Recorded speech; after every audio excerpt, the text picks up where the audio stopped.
Salut à toi, bienvenue sur la chaîne Crypto Liberté, la chaîne des investisseurs sniper. Je te redis le petit slogan, c'est vrai que je le dis pas souvent. On m'a dit qu'il fallait un petit slogan où les gens se rappellent de toi. Donc c'est la chaîne des investisseurs sniper. Bon, sans plus de blagues, je remercie les nouveaux arrivants. Merci à vous. D'ailleurs, la vidéo d'hier, là, ou d'il y a 2 jours que j'ai fait, elle a pris une hype. Elle a pris une hype, j'ai fait plus de vues que d'habitude. Sache que quand tu mets un commentaire ou que tu me mets un pouce, alors tu le sais peut-être pas ou tu le sais et tu t'en fous, mais moi je te le dis, même si c'est pas grand chose, simplement un petit commentaire du style bien vu ou j'ai bien vu la vidéo, merci ou un truc comme ça, bon, tu fais ce que tu veux. L'algorithme se dit ah peut-être que ce mec il fait des choses qui sont sympas, donc du coup je vais le mettre un peu plus sur le volet en suggestion sur les côtés et du coup ça participe et ça aide au développement de la chaîne. Donc sache-le, je sais qu'il y en a qui le mettent pas par habitude. Moi le premier, je commente pas forcément toutes les vidéos que je vois ou j'oublie même le pouce parce que je m'en fous un peu. Mais depuis que je me suis mis un peu sur YouTube, je me suis rendu compte que c'est hyper important. Donc si le contenu de la chaîne te plaît, ça sera bienvenu et moi je serai hyper content de te répondre. Et si ça peut un peu grouiller dans l'espace commentaire sous la vidéo, c'est pas plus mal pour mon référencement. Voilà. Merci aux nouveaux arrivants, il y a eu des nouveaux abonnés. Donc on commence. Alors, comme tu le vois à l'écran, on est sur le Bitcoin en daily. Ok, donc j'ai pas mis du weekly, j'ai mis du daily pour qu'il y ait de suite un peu plus de détails. On va commencer pour les investisseurs, d'accord? Pour les investisseurs, donc la question c'est est-ce qu'on va aller plus bas, est-ce qu'on va aller plus haut, un investisseur en fait maintenant, il en a un peu rien à faire de est-ce qu'on va prendre la dernière mèche qui va nous amener, comme beaucoup disent, au 10K, 12K ou etc. On s'en fout en fait. Un investisseur, là où il fallait pas qu'il rentre, c'était surtout ici. Un investisseur, il faut pas qu'il rentre sur une parabole et sur un marché qui a déjà performé par rapport à la grosse consolidation qu'on avait eue après mars 2020, tu vois, le Bitcoin quand il a fait 500%, on voit même quand il commence à avoir fait, même ici, tu vois un investisseur qui commence à rentrer sur cette consolidation alors que le Bitcoin a fait 250%, ça peut continuer. Ce que je veux dire, c'est que le Bitcoin peut continuer à monter jusqu'à 80 ou 100 000 dollars même. Ça aurait été possible. C'est juste que prendre la décision d'investir quand un actif a déjà fait 250 ou 300% de plus-value en X semaines, c'est assez exceptionnel. Donc le risque-récompense d'investir est pas optimal. Donc moi je n'investis pas quand un actif a fait ça. Ok. Donc ça c'était la première chose. Aujourd'hui, là, tu es plutôt sur un actif qui a retracé par rapport à ses tops, allez, jusqu'à 75%. Donc en termes de risque-récompense, ce qu'il faut que tu comprennes, c'est que oui, on peut aller plus bas. Mais est-ce que le jeu en vaut la chandelle de mettre une cartouche ici? Mais bien sûr. Pour un investisseur, bien sûr. Donc, moi, ce que je fais là, j'avais fortement accumulé après mars 2020. Ceux qui me connaissent le savent, que je suis rentré forcément beaucoup entre avril, mai, juin, juillet 2020. Ok. Donc, j'ai pris cette hausse ici. Sur la hausse, j'ai pris des profits.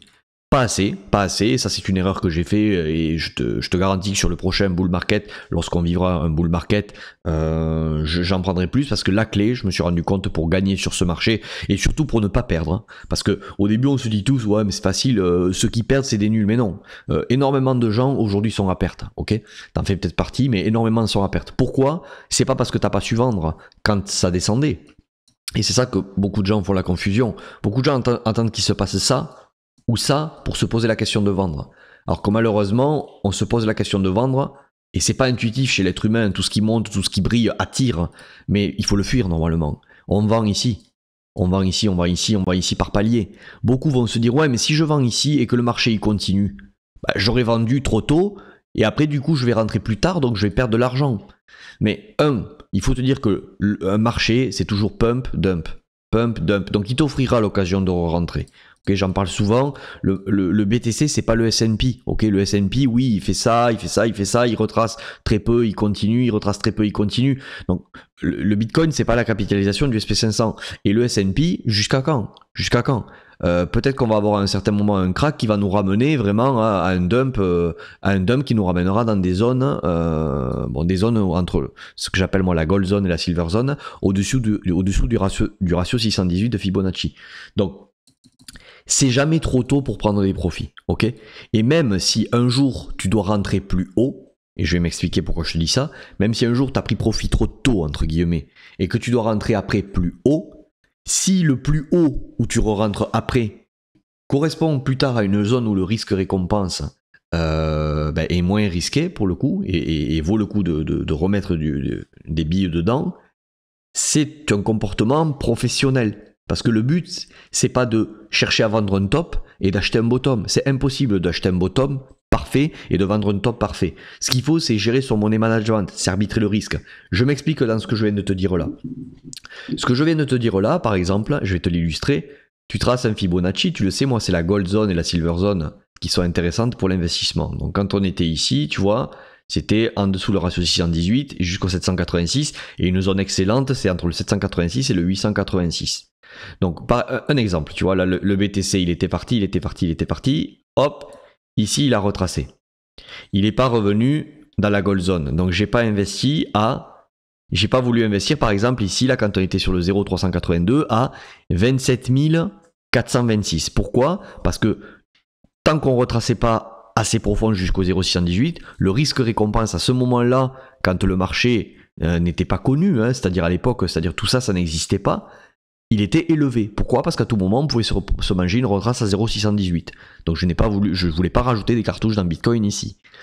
Mais peut-être qu'on retient bien ce chiffre, donc 27 426, je n'en voulais pas à l'époque. Aujourd'hui, le 27 426, il est sous le ratio 618, puisque le nouveau ratio 618, l'ancien ratio 382, ici, qui était à 27 000, je n'en voulais pas, alors qu'aujourd'hui, le ratio 618 à 28 000, j'en veux pour du DCA sur BTC.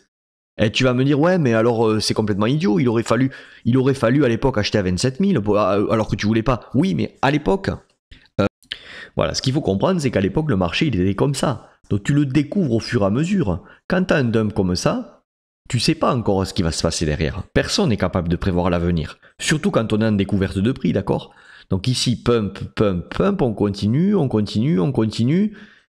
Voilà, le mec qui a pris des profits ici, et qui va continuer, mais c'est pas grave. C'est pas grave, parce qu'un jour, le marché, il va finir par décrocher. Voilà. Et quand il a décroché ici, la zone, acheter le prix 28 000, acheter le prix 27 000 et acheter le prix 25 000, une fois que le marché a retracé, une fois que le marché est revenu sur une retrace de 61,8% ou 78,6%, là, ça vaut le coup. Tu comprends ce que je veux dire? C'est qu'une histoire, en fait, de gestion de risque et d'arbitrage. Donc, le 28 000 ici ne valait pas le coup. Le 28 000 ici vaut le coup. Vaut le coup parce que ce 28 000 qui t'est offert après une perte de valeur de Bitcoin de plus de 60%. D'accord? Alors que là, le 27 000 qui t'était offert, c'était un 27 000 qui t'est offert après que Bitcoin ait performé de 300% et retracé de 25-30%. Ok? Donc là, ça ne vaut pas le coup. Pourquoi? Parce que tu peux encore aller plus bas. Sache-le, on peut encore aller plus bas maintenant. Mais moi, depuis qu'on est passé sous le ratio 0,618 sur BTC, c'est-à-dire depuis qu'on est passé sous cette ligne, okay, je suis en train de DCA, jusqu'à ce qu'on repasse au-dessus de ce ratio 618. Une fois qu'on sera repassé sur ce ratio 618, je couperai mon DCA sur BTC. Okay. Donc, pour récapituler, oui, on peut aller encore en dessous. Si on va encore en dessous pour un investisseur, c'est une aubaine, tu continues à DCA, d'accord? L'investisseur, en fait, il se pose pas la question de se dire oui, mais si par rapport à là où j'ai acheté, on repère 20 ou 30%, mais tu t'en fous. Ou alors, si tu raisonnes comme ça, et je sais que beaucoup sont perdus par rapport à leur posture, à leur position, n'arrivent pas à trouver leur stratégie parce qu'ils savent pas, ils veulent appliquer la stratégie d'un autre parce qu'il y en a un qui leur dit que la défi c'est mieux, il y en a un qui leur dit que c'est du DCA qu'il faut faire, il y en a un qui leur dit que c'est du swing trading, il y en a un qui leur dit qu'il faut faire de l'investissement totalement passif, bon, il y a tout sur le marché. Le truc c'est qu'il faut que tu saches toi ce que tu veux et toi ce que tu es, c'est quoi ton profil, ok? Donc, aujourd'hui, sache qu'on peut encore perdre en dessous, même si pour moi le rebond est plus probable maintenant. L'objet de la vidéo, on a fait une vidéo trading la fois dernière, je vais pas faire du trading aujourd'hui ou du swing trading, mais pour moi l'objet là maintenant c'est d'avoir un rebond, potentiellement pour ensuite aller plus bas, ok? Et là ne me dis pas du coup, ouais mais alors tu nous dis que là tu DCA en ce moment, oui parce que je DCA, je m'en fous qu'on aille plus bas, j'ai une stratégie moi dans ma stratégie investissement, pur et dur investissement long terme. Donc je ne cherche pas à timer à plus ou moins 10% près. Je cherche à capturer un actif que je crois en le long terme, comme le BTC, le TH et un ou deux autres altcoins. Et eux, je veux les choper uniquement quand la localisation est importante. Je m'en fous de les choper à plus ou moins 10-20% près, à arbitrer avec un stop loss ou un take profit et tout ça. Je n'en ai rien à faire. Là, moi, l'objectif sur cette stratégie-là d'investissement, ce n'est pas de acheter et vendre BTC. Pour ça, j'ai une autre stratégie à côté où je fais du swing investissement, où des fois, je cherche un point d'entrée, j'essaie de surfer toute une vague haussière sur BTC ou sur des altcoins, et ensuite, j'essaie de timer pour prendre des profits et couper mes pertes lorsqu'il y a un retournement de marché. Et ça, c'est plus de... J'achète pour prendre un bénéfice à moyen terme. Mais bon, j'y reviens, l'investisseur, lui, il s'en fout. En fait, il s'en fout de savoir, lui, ce qu'il veut, c'est capter du BTC quand le jeu en vaut la chandelle. Voilà, c'est tout. C'est capter un actif et rentrer petit à petit sur un actif et mettre des coups de butoir dans un actif, c'est-à-dire envoyer du capital. Quand cet actif, si cet actif j'y crois sur le long terme, puisque je suis investisseur, et je pense qu'il ne va pas disparaître sur le long terme, et deux, lorsque le risque d'y mettre une bille ou une cartouche est mesuré et est optimal, entre guillemets. Et ce risque optimal, il est certainement plus optimal quand l'actif a retracé de plus de 60%, plutôt que quand l'actif a pumpé de plus de 200%. Donc j'espère que je me fais bien comprendre sur ça. Donc maintenant, on va passer sur le rebond attendu, et ce que je te dis, là, j'attends un rebond et qu'il fasse ça. Ça va être plus pour le swing investisseur ou swing trader. Ok ? Je vais même pas parler de swing investisseur parce que pour moi, le bear market weekly est enclenché. Je ne cherche plus à surfer sur un bull market moyen terme, puisque pour moi, ce bull market moyen terme, il est fini en ce moment. Pas long terme, hein, rappelle-toi, j'y reviens souvent. Si on passe en monthly, on est en bull market. Je fais exprès de charrier les gens avec ça tout le temps. Est-ce que ça, c'est un bear market ? Non. En monthly, c'est un bull market. On reste sur un VTOP, ok ? Un VTOP, c'est quoi ? Un VTOP, c'est une correction de marché. Boum, c'est ce qu'on appelle un sell-off, une purge. En fait, c'est pas un retournement, c'est simplement on vient corriger tous les excès qu'on a eu à la hausse. Ça, ce n'est pas du tout un signe de retournement de marché long terme, d'accord ?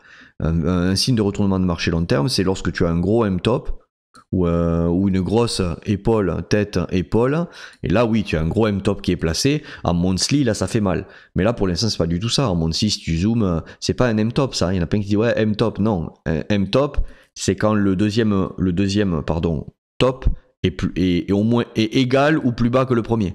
Donc là non, c'est pas un M-top, on est venu chasser de la liquidité juste au-dessus de l'ancien top.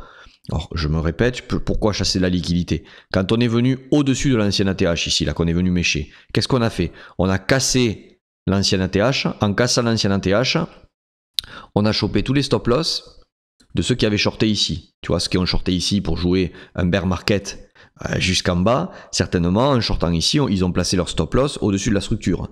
Ceux qui placent le stop-loss au-dessus de la structure ici, leur stop-loss est une promesse de rachat marché, de rachat market. C'est-à-dire que quand tu vends à découvert, il va te falloir racheter ta position. Si tu gagnes, tu la rachètes plus bas, donc tu rachètes ta position plus bas. Par contre, si tu perds, tu te fais sortir du marché. Et quand tu te fais sortir du marché, tu fais aussi un rachat de position. Tu rachètes ta position, mais plus haut. Donc du coup, tu perds du blé parce que tu rachètes une position plus haut que ce que tu as acheté. Mais le fait est que ça reste un achat. Et qu'est-ce que c'est cet achat ? C'est un achat market. C'est un achat au prix du marché. Ok ? Donc tu es obligé de acheter au marché. Et donc quand tu achètes au marché, qu'est-ce qui se passe ? Ça crée énormément de gens qui se font déclencher, qui achètent au marché, ok ? Par le stop loss. Et ceux qui veulent ici créer du short, c'est un nid à achat. Puisque quand tu shortes, tu vends. Mais pour vendre massivement et générer un mouvement comme ça, les vendeurs, ils ont besoin de énormément d'acheteurs. Et pour avoir énormément d'acheteurs, il faut, 1, venir péter des stop-loss qui sont des achats marchés, et 2, je le sais, sur ce breakout à l'époque là, qu'on avait eu, le nouvel ATH entre guillemets, énormément de gens étaient rentrés sur breakout, on va aux 100 000. Donc il y a beaucoup de gens qui ont acheté aussi. Et donc ça, c'est une aubaine pour des gros acteurs sur ce marché qui ont énormément de liquidités à placer. Je te parle pas de ceux qui ont 100 000 ou 1 million. Hein. Je te parle là de ceux qui ont plusieurs millions à placer. Quelqu'un qui a plusieurs millions à placer, voire dizaines de millions, il fait pas comme toi et moi, buy market ou sell market. Il a besoin, si tu veux, qu'il y ait un gros engouement de liquidité à l'achat pour pouvoir placer des ordres de vente. C'est un zero-sum game, la bourse, j'y reviens toujours. En face des vendeurs, il y a des acheteurs. En face des acheteurs, il y a des vendeurs. Donc ce qu'il faut bien comprendre, c'est que ici, si on a retourné le marché, et on a pu le retourner violemment comme ça, c'est qu'il y a eu énormément d'achats qui se sont jetés dans les shorts, en fait, de ceux qui ont vendu. Bon, ça c'était la première chose. Donc, cet actif, il est en bull market monthly. Bon, j'étais venu là pour te dire que par contre, il est en bear market weekly. D'accord, ok, pour revenir chercher des niveaux clés monthly. Et donc, ces niveaux clés monthly, pour moi, ils sont encore en dessous de là où on est. Je pense qu'il faut, même si on venait à avoir un rebond ici, ok, donc pour moi, un rebond est attendu. Hein. Je pense qu'on devrait avoir un rebond pour venir au moins choper la liquidité au-dessus de ça, parce que là, énormément shorté ici, et ça a bien reshorté ici. Donc là, c'est sûr et certain qu'il y a un gros vivier de liquidité au-dessus, d'accord? Il y a un short squeeze à jouer. Par contre, pas pour un nouvel ATH. Et ça, ce n'est que ma vision et ça n'engage que moi, et je terminerai avec ça. Je pense que le marché, ce qu'il va nous faire, on risque d'avoir peut-être une consolidation d'été là qui va durer un peu plus sur août, et on risque d'avoir un joli automne jusqu'à la fin de l'année. Voilà. Moi, je vois bien ce scénario. Attention, encore une fois, je ne suis pas en train de prévoir l'avenir, de dire c'est ça qui va se passer. Je suis en train de envisager des scénarios pour pouvoir adapter une stratégie en face.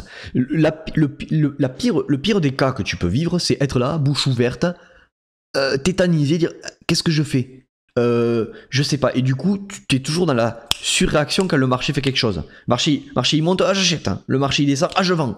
Ah, le marché...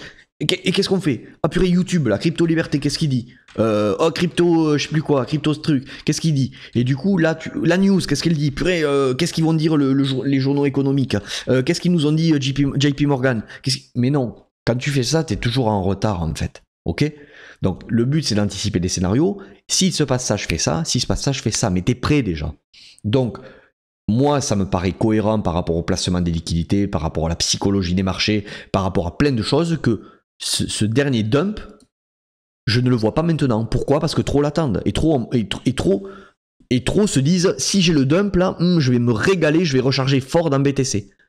Et je pense que le marché va pas te faire ce plaisir. C'est-à-dire que, entre guillemets, des promesses d'achat plus bas, des ordres limites qui sont placés plus bas, entre guillemets, à l'achat, c'est bullish. Et ça, pour ça, il faut comprendre comment fonctionnent les carnets d'ordre, les placements de liquidités. En gros, quand tu as énormément de gens qui placent des ordres à l'achat en dessous, ça crée une pression acheteuse en dessous, donc une demande qui commence à surperformer l'offre.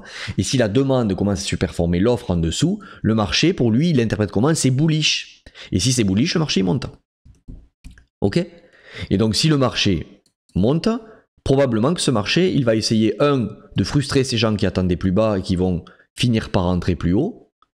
Et ces gens qui attendaient plus bas ou ces gens qui ont vendu ici sur la panique, ils vont mettre du temps à sortir de leur paradigme, à ravaler leur ego et à se dire, oh, purée, le marché il m'échappe, mais non, mais il va baisser. Et donc du coup, ces mecs vont attendre. Et ces mecs, quand est-ce qu'ils vont acheter probablement?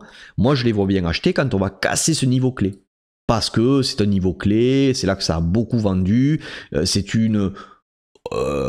soi-disant une résistance difficile, et je pense que, quand on va revenir à ces abords, si on y revient, il va y avoir énormément de gens qui vont vouloir dead cat bouncer, reshorter, ça va recréer de la liquidité, et je pense que le marché va, bam, casser ce niveau, pour venir là exécuter énormément d'achats, de gens qui attendaient le BTC ici, qui ici vont se dire purée, mais ça m'échappe, je re-rentre. Ils vont acheter ici, et surtout, pour la même histoire que ce que je t'expliquais tout à l'heure, on va péter tous les stop-loss des gens ici, qui vont être des buy market forcés.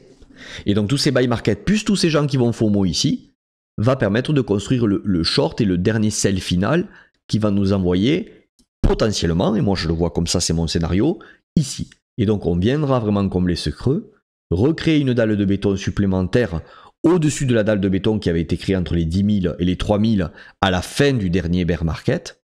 Ok. Et on aura ce nouveau socle pour, pourquoi pas, d'accord, pourquoi pas, enfin, relancer un nouveau cycle sur BTC, ok. Et là, je te dirais oui au nouvel ATH. Mais pas avant qu'on ait comblé, entre guillemets, qu'on ait refait un petit socle ici. Mais comprends-moi bien, c'est la dernière chose que je te dirai, ce socle pour moi, supprimer les dessins. Ce socle pour moi, on ne le fera peut-être pas de suite parce que c'est trop attendu. Là, il y a beaucoup de gens qui ont du cash en main, qui se disent purée, ce cash là, dès que ça va venir là, je vais dégommer Bitcoin et je vais envoyer la sauce. Et bien ces mecs là, on va peut-être les faire dépenser leur cash ici parce qu'ils auront peur qu'on n'y revienne jamais. Et une fois qu'ils auront dépensé leur cash ici, blam, ils se prendront le couteau. Et là, une fois qu'il y aura le couteau, ces mecs qui auront engagé le cash là et qui seront bloqués à perte, ils n'auront plus le cash pour le mettre ici. En gros, tant que le consensus global et la foule aura le cash pour acheter ce que les gros veulent acheter, les gros n'iront pas dans ces prix-là. Les gros, pour pouvoir placer leur liquidité, ils ont besoin d'énormément d'acheteurs ici pour vendre leurs mains, comme ils ont créé une distribution ici pour vendre énormément leurs mains qu'ils avaient acheté plus bas. Mais pour pouvoir maintenant refaire le plein comme ils l'ont fait ici, il ne faut pas que toi tu veuilles acheter en même temps qu'eux. Si toi tu veux acheter en même temps qu'eux, à qui ils achètent les gros? Donc là on voit que déjà sur cette baisse, il y en a beaucoup qui ont accumulé ici. Sur ce couteau-là, ça a accumulé, tu le vois au niveau des volumes, regarde les volumes en bas. Ça a accumulé ici, ça a accumulé ici, ça recommence à venir.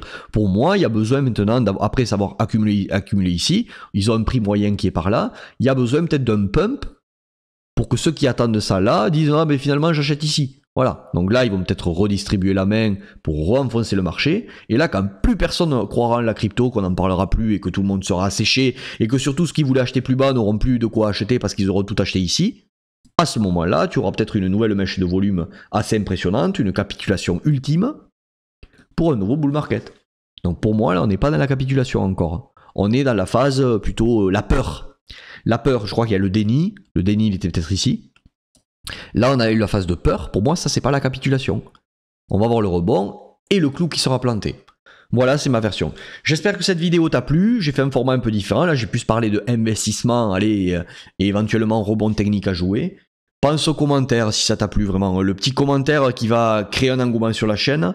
Pour l'instant, j'ai 2-3 commentaires sous mes vidéos. Je te garantis que si je commence à en avoir 5, 6, 8 et que ça commence à créer un peu du trafic, YouTube se dit « Ah, peut-être que ce mec là, ce qu'il raconte, c'est pas mal, c'est pas totalement idiot et il va commencer à me mettre plus et c'est comme ça que ça va naître. » Bon, je te force pas parce que je sais que moi ça me gonflait de mettre des commentaires, mais si tu veux participer à l'aventure et m'aider un peu, sache que ça a un gros impact. Voilà, ça a un gros impact sur l'algorithme. C'était Benjamin, Crypto Liberté, j'espère que tu as kiffé cette vidéo, et ben je te dis à la prochaine. Allez, ciao!